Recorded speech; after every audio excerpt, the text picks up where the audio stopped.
আচ্ছা, তোমরা কি জানো গাছের পাতা দিয়েও সুন্দর ঘর সাজানোর জিনিস বানানো যায়, যেটা বছরকে বছর যত্ন করে রাখলে সুন্দরভাবে থেকে যায়। জিনিসটা বানানোর জন্য প্রথমে পাতাগুলোকে বেশ অনেকটা দিন, মিনিমাম 15 দিন মতো জলে ভিজিয়ে রাখতে হবে।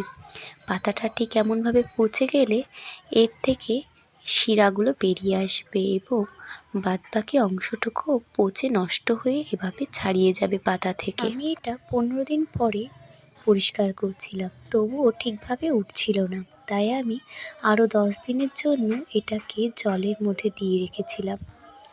বেশ অনেকটা দিন রাখার পরে সমস্ত পাতাগুলোকে ধুয়ে পরিষ্কার করে ভালোভাবে শুকিয়ে নিয়েছি। তারপর এগুলোকে রং করার জন্য একটা পাত্রে কিছুটা আলতা জলের সঙ্গে গুলে আমি পাতাগুলোকে মিনিমাম 1 ঘন্টা মতো ভিজিয়ে রেখেছিলাম। ভালোভাবে পাতাগুলোকে উল্টো পাল্টে দিচ্ছিলাম যাতে সব পাতাতেই সমানভাবে রং পেয়ে যায়। তারপর পাতাগুলোকে একটা শুকনো কাপড়ের উপরে রেখেছিলাম শুকানোর জন্য। বেসটাকে বানানোর জন্য আমি একটা কার্ডবোর্ডের টুকরো ইউজ করছি। সেটাকে গোল করে ভালোভাবে কেটে নিয়ে তার উপরে শুকনো করা পাতাগুলোকে আঠার সাহায্যে ভালোভাবে পরপর আমি বসিয়ে নিয়েছি।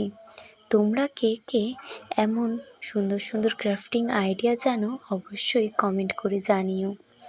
জিনিসটা তৈরি হওয়ার পর মাঝে আমি একটা কেটে রাখা আয়নাও বসিয়ে দিয়েছি এবং আমার কাছে কিছুটা পুঁথি ছিল, সেগুলো বসিয়ে নিয়েছি।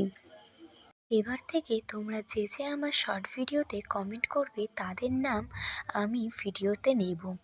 তাহলে চটজলদি একটা সুন্দর করে কমেন্ট করে যেও। জিনিসটা তৈরি হওয়ার পর কিছুটা এতটা সুন্দর লাগছিল। তোমাদের কার কার জিনিসটা ভালো লাগলো অবশ্যই কমেন্ট করে জানিও এবং আমার চ্যানেলে নতুন হয়ে থাকলে সাবস্ক্রাইব করতে ভুলো না আর ভিডিওটাতে লাইক করে দিও।